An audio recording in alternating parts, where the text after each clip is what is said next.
What is up, everybody? Welcome to another episode of Hobby Hotline Overtime, the Tuesday night show from all of us here at Hobby Hotline. Three of us tonight. Your lineup for tonight, so to speak. My name is Drew, or the DH. Joining me, we've got from Women of the Hobby, Sam Shuford. How you doing? Hey, good night or good evening, I guess, everybody. How you guys? Good job. And we've also got today joining us Jason Dean Martin. What's going on, brother? Not too much, man. I'm doing well. Good deal. Well, thank you everybody for tuning in tonight. Hope everybody had a good weekend, a good Super Bowl weekend, and a safe weekend. Maybe I had a day off on Monday. That would be even better. But please, guys, as always, call in and join the show. If you have any questions or anything that you'd like to talk about, period, whatever it may be. If it's a topic that we're touching on or if it's something completely different, call in, let us know. We'd love to have your comments on there. I'll put the link in the chat here in just a moment for you. But guys, I guess we'll start off with talking about the Super Bowl.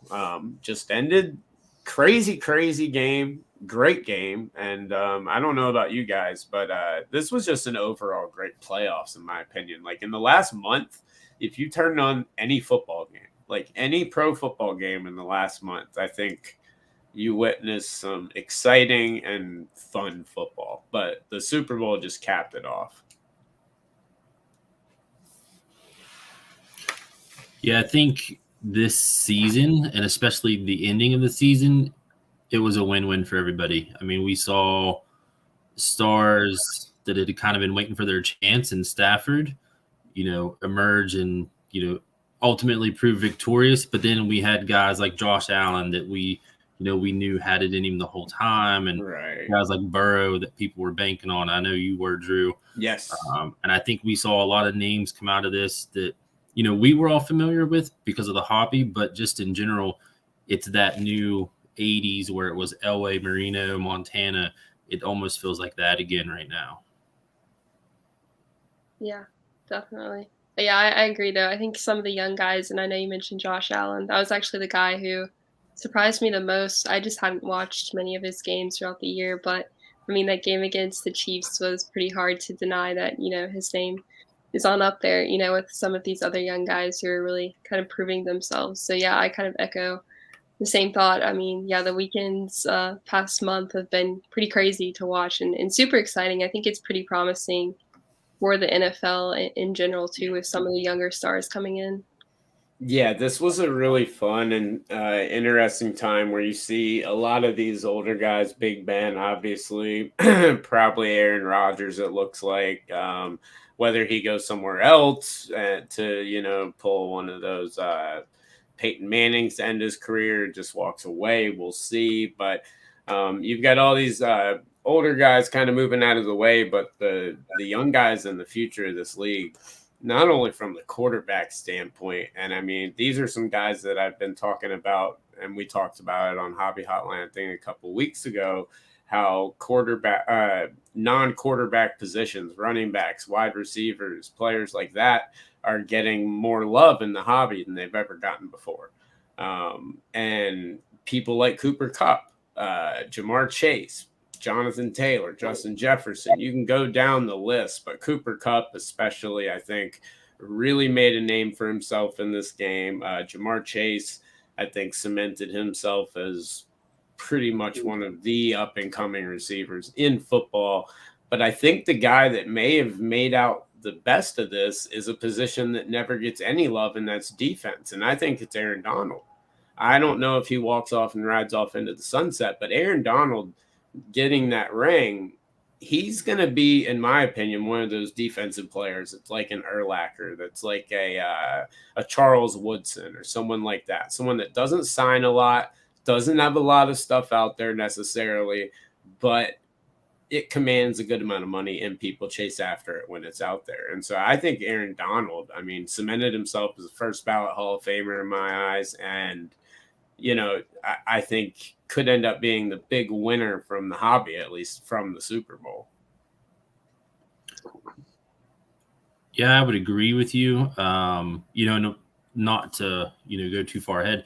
The one thing I also noticed is we didn't have that Tracy Porter, or we didn't have that Don Beebe, moment where this guy all of a sudden gets hobby popularity because of some fluke play or some interception that gets a pick six. But I definitely agree with you with Donald. He was always that. If you followed, you knew, but if you didn't, you necessarily know his name. But this kind of puts him in that spot, like you were saying. And Well, I think that post game interview puts him into the casual yeah, fans' minds for a long yeah, time, like that alone. yeah, he was just almost like that silent star that Yeah. if you followed football, you knew, but it took a little bit of interest for you to really pay attention to what was going on down there. Right.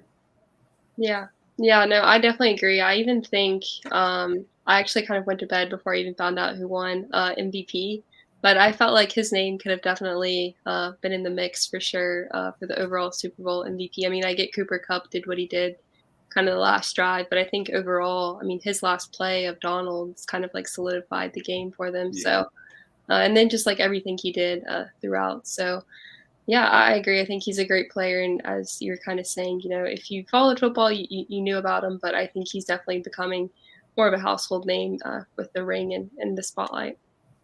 Absolutely, and especially being in LA. I mean, this is the NFL's dream right here, having a team move out to LA and actually be good and win. I mean, this is exactly what the NFL wants. And, Stafford, this is a team built to last. I mean, the contracts are solid on a lot of these guys. A lot of them are young. I mean, Stafford's not, but a lot of the rest of that team is. Cup still has, I mean, he's still got to at least have one more year on his rookie deal. So you got Cup, who just had a season that I don't remember the exact stat. It's on this week's episode of Let Me Get That Potograph. Scott Rappaport told me about it, but he did something in a season that it took Jerry Rice an entire postseason career to do. So, I mean, the stuff he did this year was just astronomical. But Troy says he doesn't think the Rams make the playoffs next year. And, Troy, that's a good possibility. The turnover in NFL playoffs is about 50% every year. I mean, if you look at it, it's a lot of new teams, but the playoffs have also expanded quite a bit. So, you do get some more teams in. But we'll see what happens. They'll definitely look better. But I do think it was an awesome NFL season, and there's no off season in the hobby, at least anymore, for any sport. So I think the Super Bowl and I think the playoffs being so strong, I think really helped the football market. And I think you're going to see a really strong football off season. I don't think you're going to see massive dips in everybody like some people might think and like you might be used to. I think you're going to see a lot more of a regular, steady, thought with a lot of people banking on some guys, and some hype's going to come pretty quick. Going back to what you said about Donald, and if he decides to retire, we've already got Brady and Roethlisberger. Could you imagine that Hall of Fame class? If just potentially just with those three and not the other guys, on the second, third, or fifth ballot, you're already talking one of the best ballots that we've seen in a long time. Yeah, no, 100%. So great Super Bowl, great end of the year. But guys, we'll transition now, and please, guys, feel free to call in and join the show. We would love to have you guys call in. Not too many people have called in on Tuesday night, so feel free. You can't get any uglier than me, so don't worry about that. You're good on that. You won't be the ugliest person on the screen. And if you just want to call in without video, feel free. You don't have to call in with video. It can be just audio. But if you've got a question or anything whatsoever, please call in, join the show. We would love to have you call in. But we'll move on from the Super Bowl now to some college news, and with some really, really, really interesting news. And that was that Grand Slam Collectibles, owned by the awesome Nate Burns, announced over the weekend that they had signed Kentucky Kentucky star quarterback Will Levis to a NIL deal with a record for guaranteed money. Now, it's not the record for the biggest contract, but it's a record for the most guaranteed money at $100,000 guaranteed to sign an NIL deal. So now Grand Slam Collectibles is officially partnered up and has an NIL deal with a college star. What do you guys think about NIL entering? I mean, it's entered the hobby with tops and stuff, but we expected all that. I didn't expect hobby shops, things like that. I really did not expect the NIL to go there. What did you guys think when you saw that? Yeah. I think it's pretty crazy, honestly. I believe Grand Slam was at the Atlanta show that I was at last Mhm. year.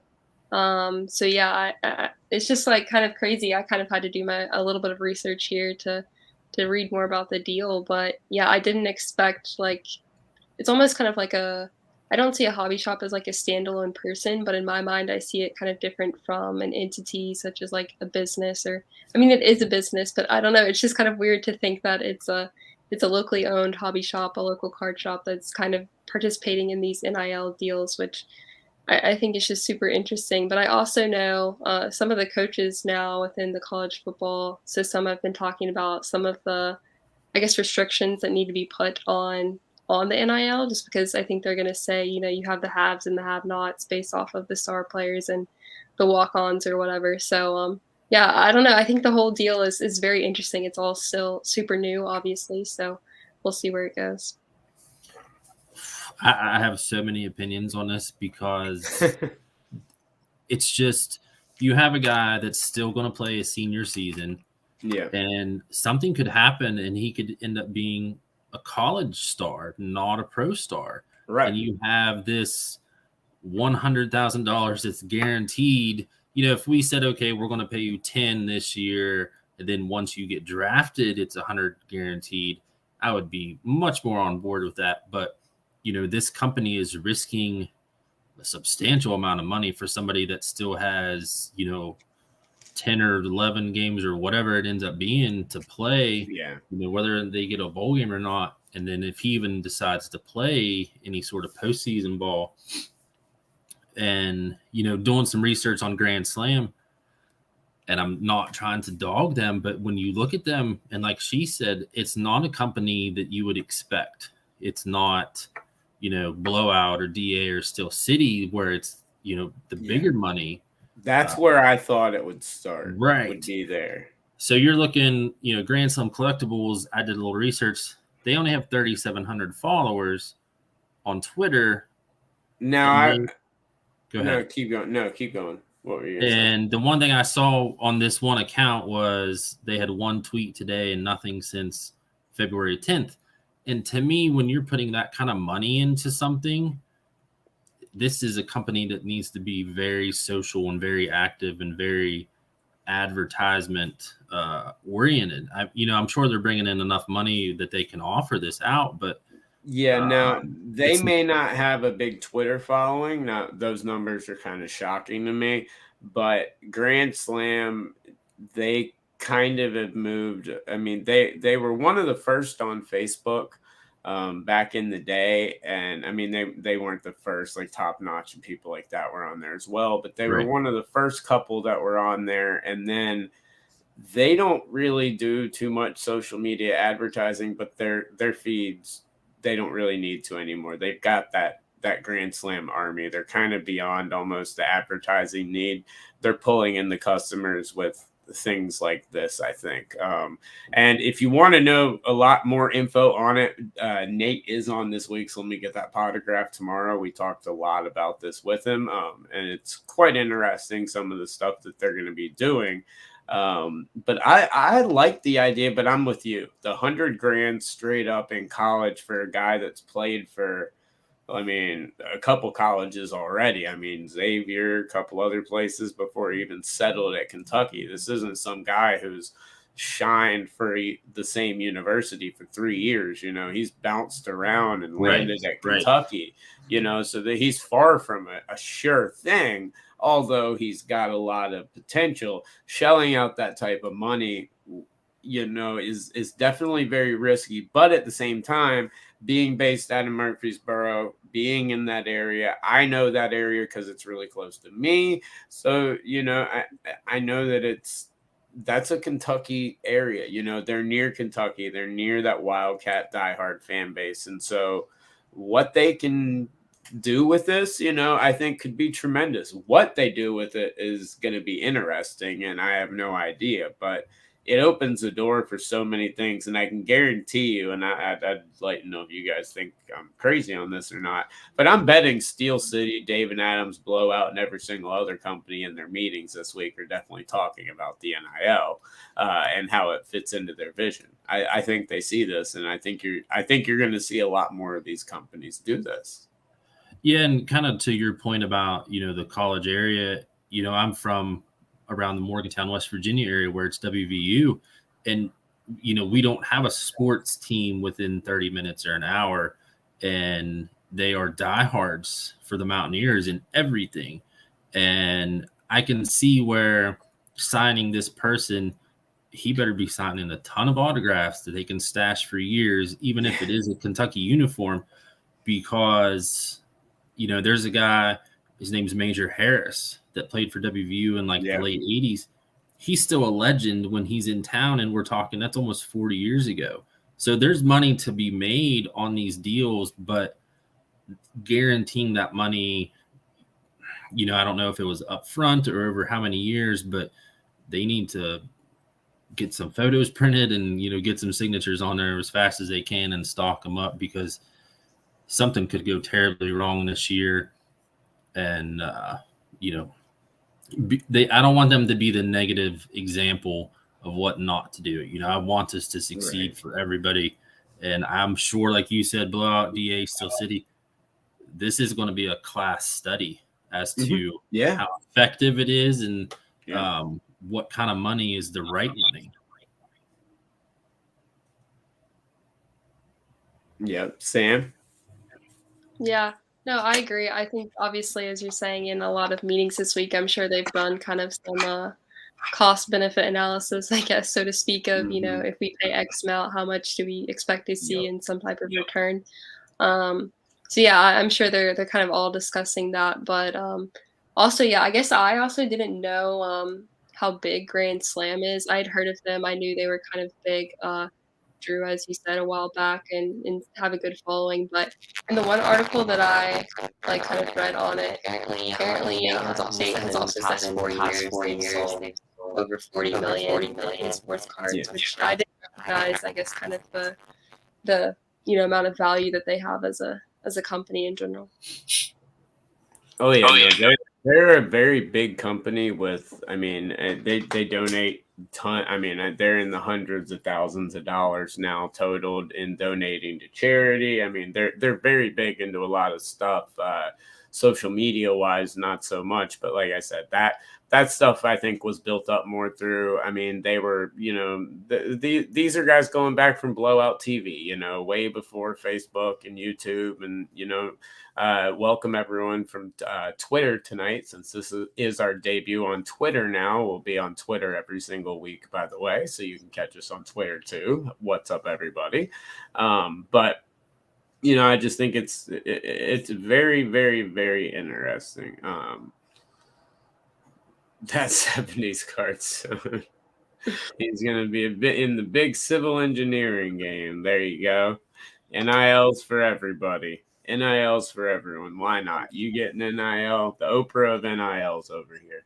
Toss them out everywhere. But, I will spoil one thing from the interview that I speak to him about, and that's that he has his eyes on quite a few more athletes and building a little stable here. And so, I mean, it's going to be interesting to see how this affects the hobby with all of these college athletes getting this much more attention, because in the past, college products were really, okay, you had the ones of the seniors, but that's it. And then you knew the seniors were about to get pro cards, so who cared about them?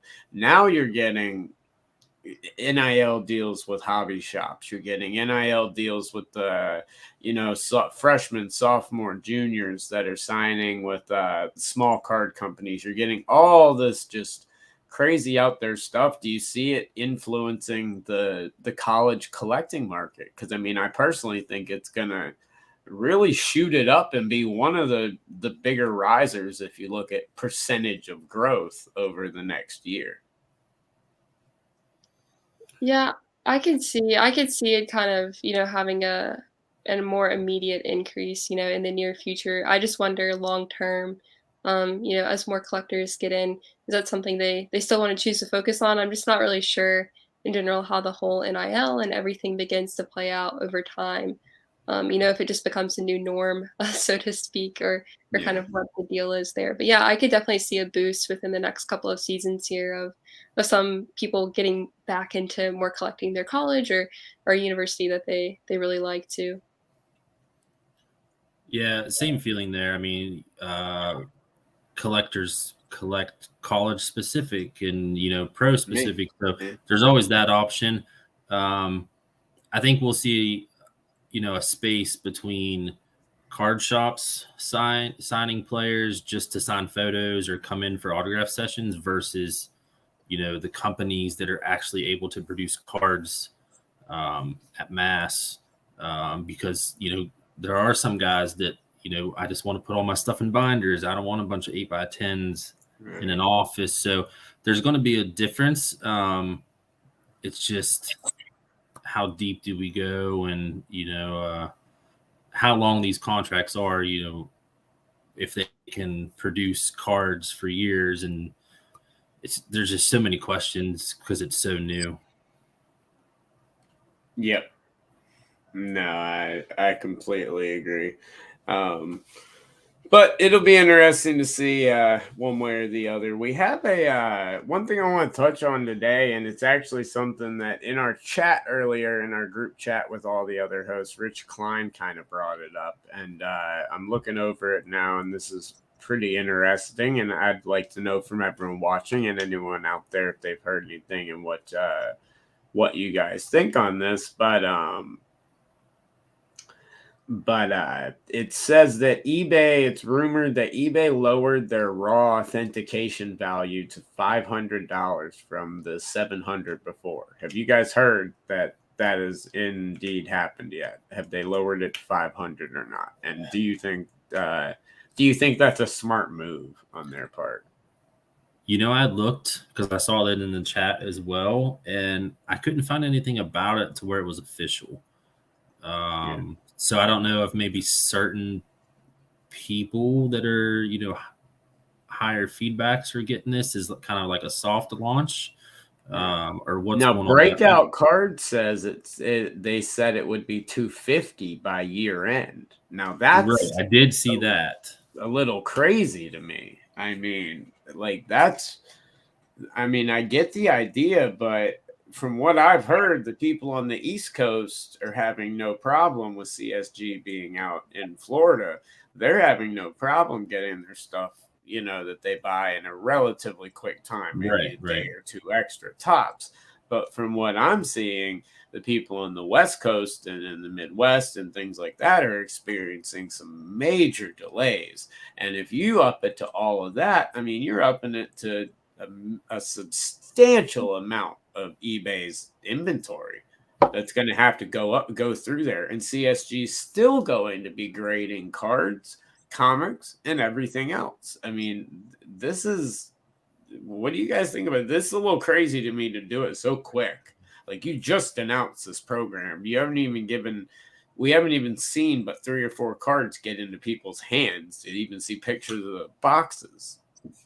Yeah, I agree. I think the pace is very quick. Obviously, I would assume hopefully it's something they've been planning for a long time now. But yeah, I agree. I think there's still some kinks that I've seen, like on people receiving their actual authenticated cards and having issues with them falling out, or just kind of the different more hands touching it. I think is what people are concerned with. Is there's another Well, there's grader? been cards I've seen, and I mean, we're talking now. There's got to be less than 500. Let's say I know there's got to be less than 500 that have been delivered probably by now, maybe around there. And we're seeing ones that are shaking in one touches.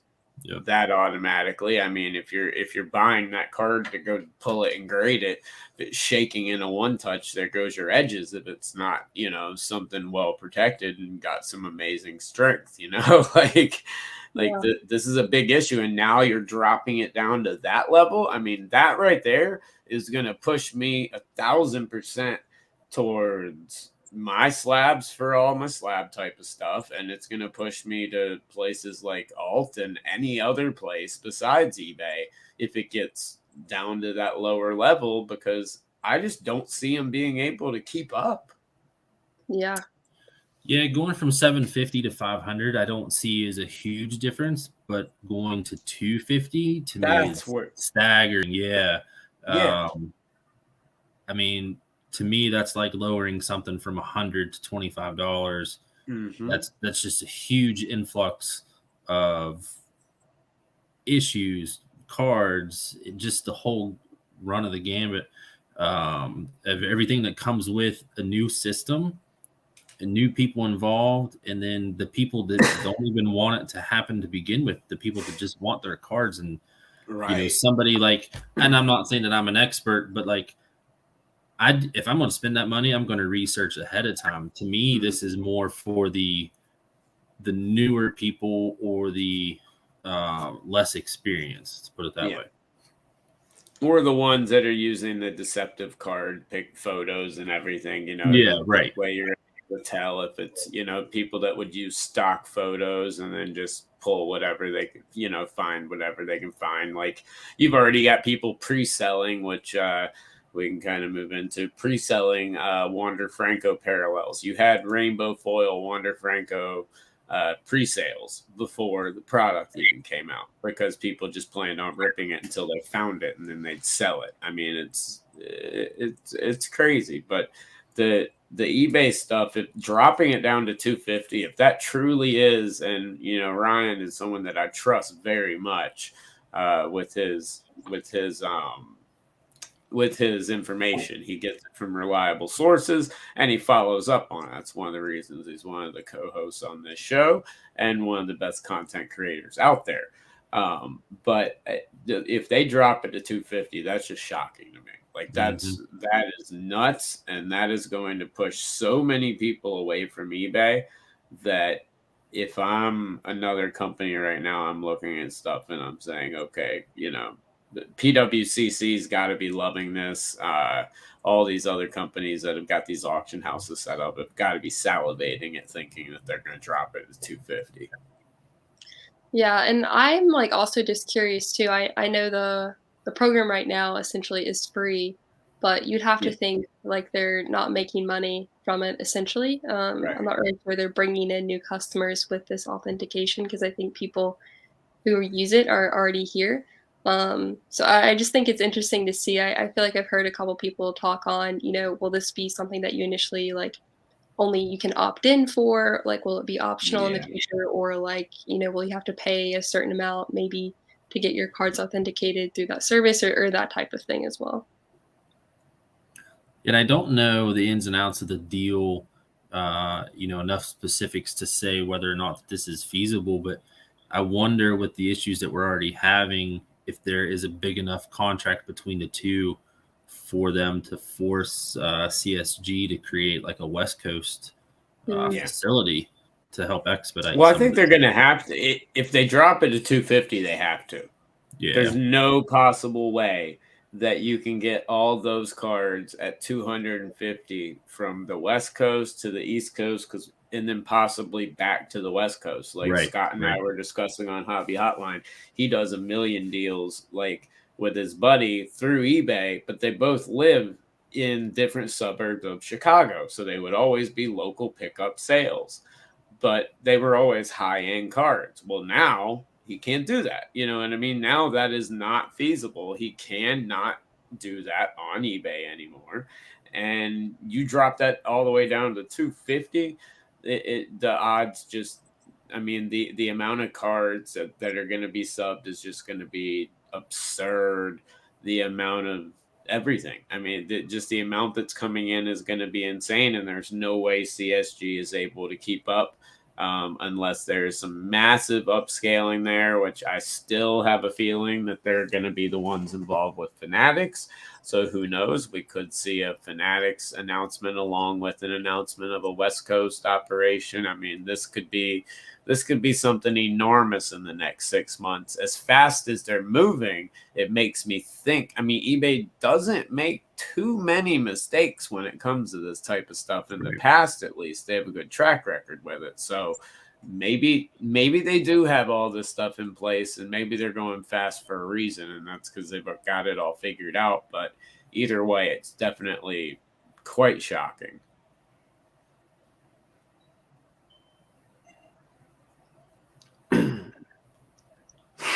All right. Well, we will move on now to, I guess, some cards that'll be popping up on eBay here soon, and a lot of them will be going through that authentication process, and that is, of course, the release date of Top Series 1.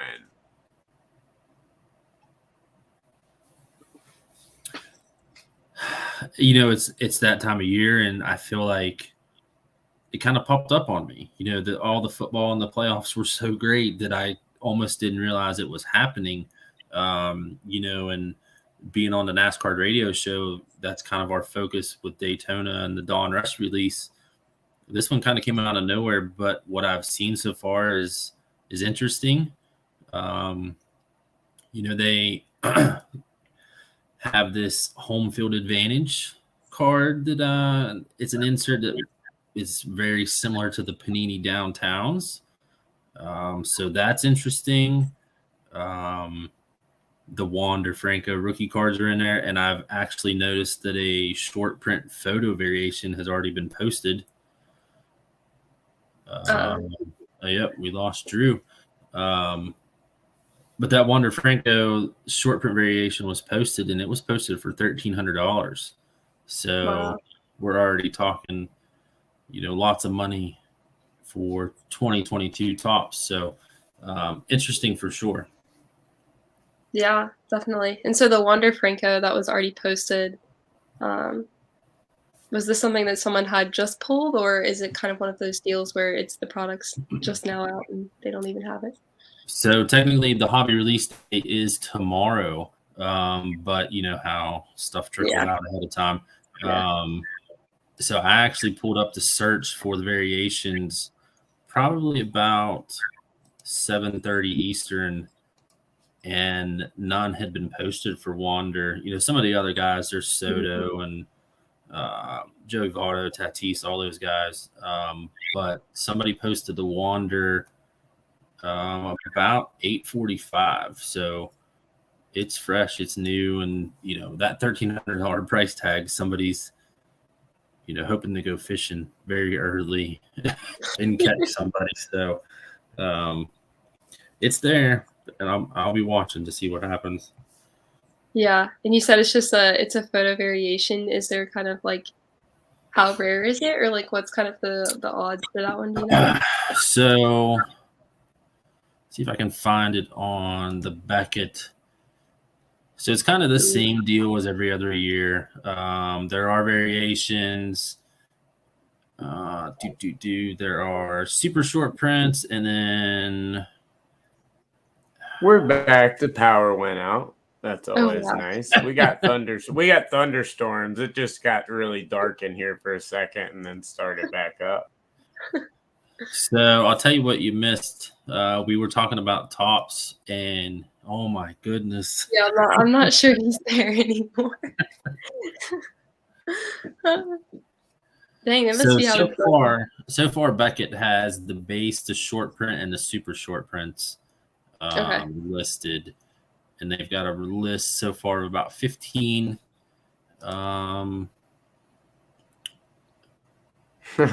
Nick, yes, I was. Nick, yes, I was. What's up, Uncle Rich? So hopefully you'll stay a little longer this time. You came in and out there. So, but we were talking actually. So guys, I don't know what you. The photo variations have already, you know, popped up, and there is a Wander Franco on eBay for $1,300. Jesus. Right? Jesus. So I told Nah, her and told everybody else, I pulled him up about 7:30 Eastern just to kind of see what was going on and who was there. And somebody posted it right about 8:45 this evening, trying to get somebody on that big price tag because it's the first one. But the craze is already, it's there. And it'll be interesting to see what happens with all of his cards and his parallels. Yeah, I've never understood the massive like first sales, because I guarantee you the first sales of some of these are just going to be exorbitant. And maybe it pans out, maybe it doesn't matter in the long run. But Topps has been waiting for this moment for a long time. They saved him for this moment. They got that rookie cup on it. What's up, EJ? And now it looks like they're going to be out there, but he's going to be the one. I mean, and especially with no baseball, the longer there's no baseball, I mean, well, technically, like the longer there's no baseball, the more it's just hype. And when you can just have the hype without having to actually back anything up, then your numbers, at least in the hobby, tend to stay and tend to continue to rise. And so, if baseball does have any type of pushback whatsoever and any type of delay, you could see a little different than, that initial one being crazy and then it really settling back to earth quickly. It might take a little longer if there's no baseball, because there's nothing to prove you wrong. There's not one bad preseason game where half the people can say, oh, look, he's terrible for the rest of his life, Well, we did get that little bit of a preview last year, and I don't think people were disappointed, so there's that. And it's a curious thing to consider what that price tag would be had we not seen him at all at Tampa. If he had only been to AAA, then what would that price tag be? Would it be $7.99, not $12.99, or whatever? But so you actually cut out, I think, right as I was saying. Have you seen the home field advantage inserts? They look eerily similar to Panini Downtowns, and it's almost disappointing how similar they look. I've got Series 1 pulled up right here on the computer, so I'm going to take a look now and actually share that live so everyone can see it. So I've got to see this. Okay, hold on. They've got one that's called Flashiest Feet, which is literally, it looks like a ripoff of Noir's insert. So there's a Noir Panini insert that they ripped off. Then you got oh my God, they're exactly this. Okay, guys, okay, this is being shown, but come on, this is what we were talking about the other day. It's kind of embarrassing a little bit, yeah. It is, and if anything comes from this Fanatics deal, can it please be some freaking ingenuity? Finally, they come up with something else. They make something else. They do something different. And it's this? You've got to be kidding me. The part that you want to copy is the case hit, not the design. Nobody cares about the design as much as they care about the odds. Yeah. Here we go. So that is Topps new hit. Now, if that is not saying thank you. Now, this reminds me of when Topps ended football. And they had Topps Inception football, and then the very next year Panini Origins came out, and if you look at the first year of Origins, it's the exact same design as Inception because they sold the actual design to the company. This looks like Panini dang sold Downtown to Topps. I mean, that's exactly what this looks like. This is ridiculous.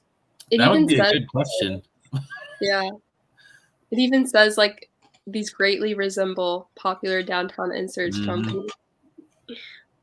Like this is hilarious to me, and this is one of the things that, at 1 in 128 packs. So that's what it is. That's just crazy. I can't believe that they would do that. And if that's going to be your chase, like, good job making a chase hit in Series 1. You really need that. outside of just the short prints and super short prints, because those have proven to not hold that value. Topps does need those kabooms, those color blasts, the things like that. They struggle in the super short print department, but copying Panini and throwing out something like that is not the way to do it. Now, I guarantee you these cards are going to look awesome, and I bet you they're going to look great. I'm curious to see how they sell. It's just that thing of, who approved it, because the people that are there see the competition. I worked for a paint company for years. You see the competition, what they're doing as soon as they do it. And this is blatantly obvious. I mean, and your reaction was exactly what I was hoping for. It's just that it's almost confusing. Is it Topps or is it Panini? Because they're so similar. It's just, this was your chance, and I think you blew it. Not you, but Topps. Yeah. Sam? Yeah, I agree. I think it's eerily similar in, you definitely know what the competition is up to. So it's honestly, I wouldn't be surprised. Like, I'm just not sure kind of what the legality is amongst these type of design issues, but I mean, it's very similar. I think they would have somewhat of a case, so to speak. Well, yeah. It could end up being some type of legal case or anything down the line. Now, I'm looking here real quick. If the internet cooperates, I'm trying to pull up a picture of an Aaron Judge downtown just to see how similar the two of them would be. Yeah. But okay, I've got a picture of one right now. We'll put up here in just a moment. That's shocking to me, but and something, I guess, is that the new big chase card from Series 1? Is that what it looks to be? Supposed to be? And it was a surprise. So it's not even I mean, it's a surprise. It's a case hit. They were going for something big, but I don't see why you would copy a design on something that was a surprise like that. I don't get it. Yeah, and I wasn't trying to go off on a tangent, but I think we all kind of had the same feelings, and it was something to talk about for sure. Yeah. Well, I mean, it's Series 1 is one of Topps' biggest releases. I mean, it's something they make the most money off of. It's something huge for them. I mean, it's their flagship brand, and you're putting that type of stuff in there. Okay, you just saw what they look like from Topps this year. Here in just a second, here's what we get from Panini, and I mean, this is just this right here shows you everything you need to know. They look absolutely identical. Like, they're the exact same card that I just showed you. That's it. They removed a couple buildings and put the Statue of Liberty. That's the same card. It's almost the same pose. It's hilarious. Yeah, I think this is great. Thank you so much for pointing this out to me, because I did not know this existed, and this is funny. I can't believe they would do that, but quite interesting. Nonetheless, it looks like Home Run Challenge returned again this year. One thing that does look real nice is the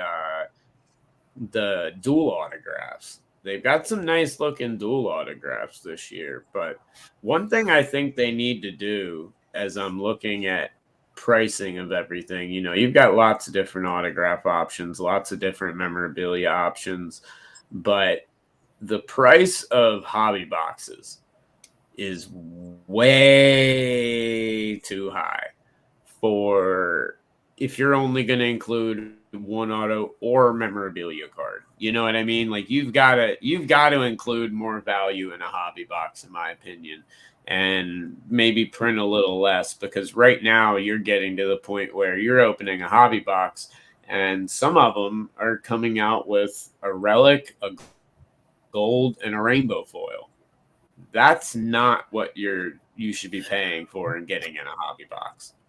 Yeah, and I want to correct kind of what you just said, and not in a negative way, but you said you have to have more in a hobby box. Not necessarily. No. Yeah, not necessarily. Box that costs $120. Right. And I think that's where they forgot that $120. And 120 is not what we're used to for a top No. price. And this is a completely different sport, but I've seen people complain about the AEW price because you only get maybe the one hit, but it was intended to be $100. It just happened to rise to $250. So that was, Right. supply and demand. But here we're talking first day, it's 120, and they haven't changed the formula. Yeah. Sam? Yeah, definitely. No, I agree. I think the wax price in general, I never personally rip a lot just because, I'm not too sure it's affordable for most people. And I think, sometimes people shy away from that just because of the price point. So you're kind of already pricing some people out with that in terms of, how they want to spend their money within the hobby. We'll never see exact numbers on something like this that I'm about to say, but I'd be curious with the price going up to 120, how many people, completely skip opening packs and just go straight to the factory set. Yeah. Yeah, no, that's a really good question, especially with how many different options of factory sets you have now. I mean, you've got your option of a million different parallel versions and all that type of stuff now. I mean, absolutely. And it also kicks off, it's day one of a design that you were going to see in probably, I'd say, 50 to 75 products this year if you add up all the chromes of every single product that they're going to put out within every single base tops design that they're going to put up. I really hope that they have an alternate like they did with MLS and Bundesliga soccer. They used an alternate chrome design, but for everything else, it was the exact same chromium design as for the regular, and they didn't, they used the same design for every single sport. So I hope you like the design. Yep. At least and we can read the names. Already been announced. Yeah, and at least we can read the names this year. But get ready to get used to seeing this design because you're going to see a lot of it, and not just with Series 1. But good thing is I actually like the design. I do think it looks nice. I think it looks a little bit like Bowman to me. I don't know if it's just me. I do like it, but it just reminds me a little bit of Bowman. But I do like the design. I think the white works best when you do the color parallels. Then you have the pink border, the yellow, the purple, and on down the line. When you do the designs like 2016 and 17, where it's like a full bleed and there's crisscross patterns and stuff, it's a little more difficult to see what exactly you have in regards to the color parallels. So I think the white works very well for that, regardless of what the design is and how pleasing it is. Yeah, the only thing that I am sad about is they did ruin the Independence Day parallel.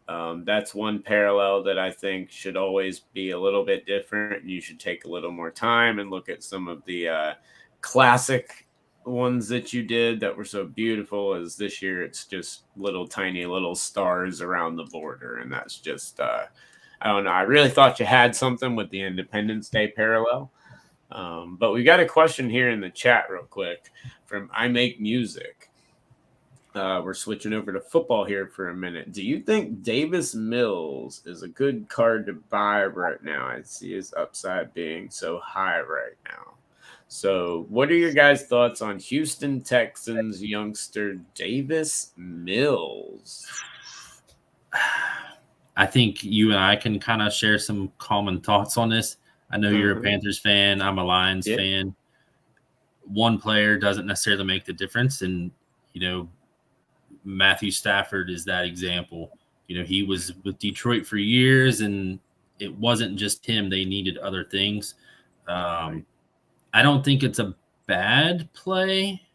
Yeah. It's a quarterback. I mean, the worst that could happen. But if you're going to buy a position, that's one to buy. And I don't think it's bad, but I don't know that I would put a ton into it. Yeah.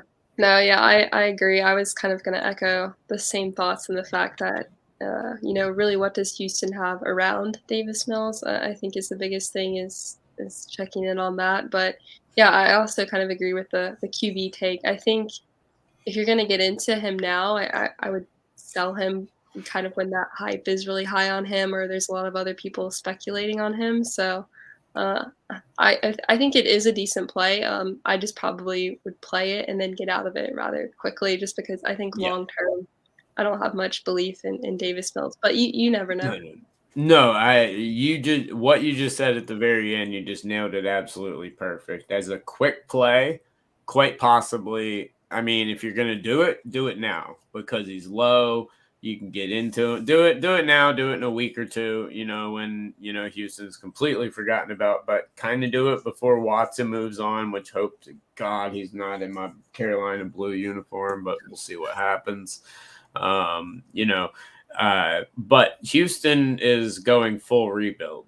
I mean, they're moving Watson. They're going full rebuild. They've been in full rebuild mode, and they just can't get out of it.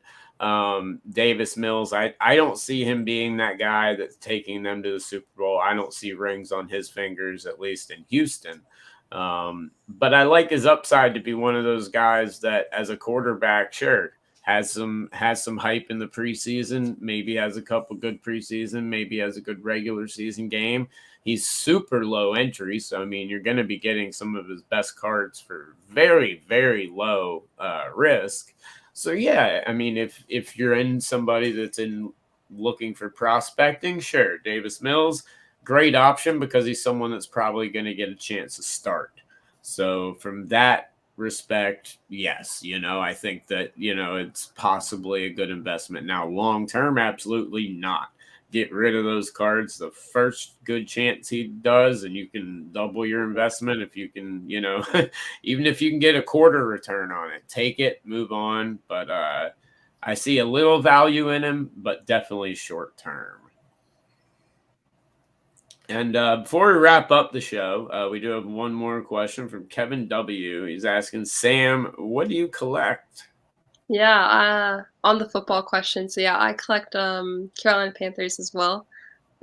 So yeah, Drew and I share the same.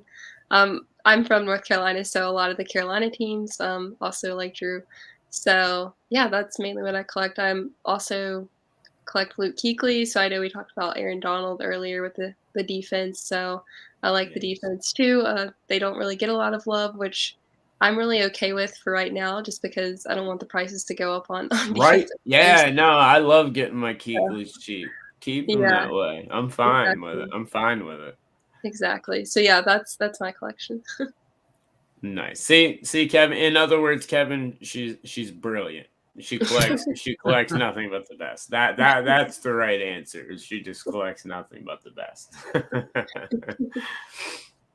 All right, guys. Well, let's see. Yeah, good questions, guys. I appreciate it. And if anyone does have any questions, please post them in the comments or feel free to call in. But guys, that is going to wrap up this episode since we do have just a couple of minutes left. Remember, this Saturday, we do have regular Hobby Hotline, just as always.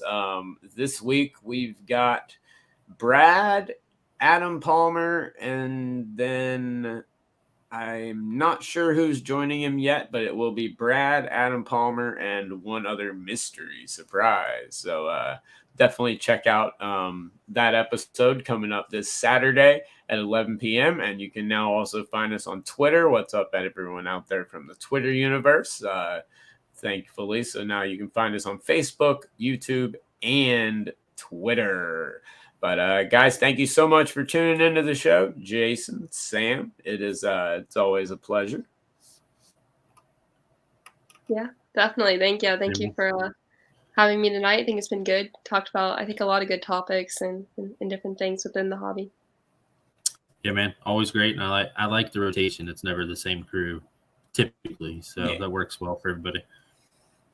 Yeah, that's where we like to try and keep it. Like to try and mix it up, get everybody else in there so everybody gets a little different feel with somebody else. And And that way you never get too comfortable. Keep you on your toes, like when the power goes out for 5 minutes, and I make you have to feel like you have to host the whole show yourself from a hotel That's room true. with bad internet. Yep. Boom. Because I know that was going through your head. But but anyway, guys, thank you so much for tuning into this week's show. Tune into the guys and everyone this Saturday, and as always, Tuesdays at 9 p.m. as well. Till then, have a safe week, and we will see you Saturday.